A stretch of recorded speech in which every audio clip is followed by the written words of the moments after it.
अमन ने जेब से एक चांदी की सुई निकाली और उसे सीधे अमीर औरत की टांग में जोर से चुभो दिया। किसी को उम्मीद नहीं थी कि वो औरत इस झटके को सह नहीं पाएगी। उसके मुंह से खून का फव्वारा निकला और वो वहीं ढेर हो गई। उसका पिता ये देखकर घबरा गया, भागता हुआ आया और देखा कि बेटी की सांसें थम चुकी हैं। उसे तुरंत शक हुआ कि अमन कोई झोला छाप डॉक्टर है। गुस्से में आकर उसने अपने आदमी बुला लिए। जैसे ही वे आए, उनके इरादे साफ थे, अमन को सबक सिखाना है। लेकिन अमन एकदम शांत था। उसने धीमी आवाज में कहा, आपकी बेटी अभी मरी नहीं है, बस उसकी बॉडी की सारी सिस्टम्स डीप स्लीप में है। ठीक 3 मिनट बाद वो होश में आ जाएगी। पिता ने ये बात सुनी तो और भड़क गया। उसे लगा अमन कोई ठग है, मगर अमन बेखौफ खड़ा रहा और बोला, अगर 3 मिनट के अंदर आपकी बेटी नहीं जागी तो मेरी जान आपकी। जैसा कहोगे वैसा होगा। उसे इतना यकीन इसलिए था क्योंकि अमन कोई आम इंसान नहीं था, वो नागवंशी था। ऐसा इंसान जो जन्म जन्म के राज जानता था, जो जीवन और मृत्यु को छू सकता था और जिसे देखना खुद में शुभ होता है। अमीर आदमी ने उसकी बातों पर शक तो किया, पर फिर कहा, अगर मेरी बेटी सही सलामत हो गई तो मैं तुम्हें दौलत से नवाज दूंगा। अमन ने मुस्कुरा कर कहा, मुझे पैसों की जरूरत नहीं। अगर आपकी बेटी होश में आ जाए तो बस आप मेरे नाना की सारी जमीन जायदाद उन्हें लौटा दीजिए। इस पर अमीर आदमी थोड़ा चौंका। उसने पूछा, तुम्हारे घर वालों को मेरे परिवार से इतनी नाराजगी क्यों? तब अमन ने अपना दर्द बयां किया। उसके पिता को मजबूरी में शादी के बाद ससुराल में रहना पड़ा था, लेकिन वहाँ के लोग रोज उसका अपमान करते थे। उसकी सास न सिर्फ गालियां देती थी, बल्कि खाना तक कुत्ते से छीनकर खाने को मजबूर करती थी। ये सब अमन ने 10 साल बाद जब वो घर लौटा तब देखा। अपने पिता की ये हालत देख उसके अंदर आग लग गई। उसने ठान लिया कि अब हिसाब बराबर करना है, पर अब हालात बदल चुके थे। उसके नाना अब देश के सबसे बड़े उद्योगपति के करीबी बन चुके थे। अमन को देखकर उन्होंने ताना मारा, गांव का छोरा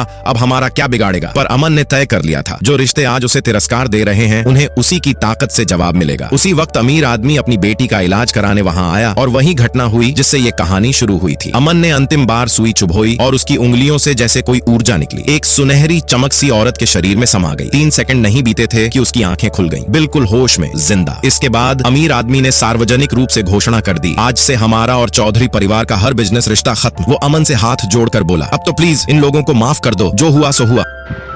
दोस्तों, ऐसी और वीडियो देखने के लिए हमारे चैनल को सब्सक्राइब करना ना भूलें। वीडियो को एक लाइक जरूर करें।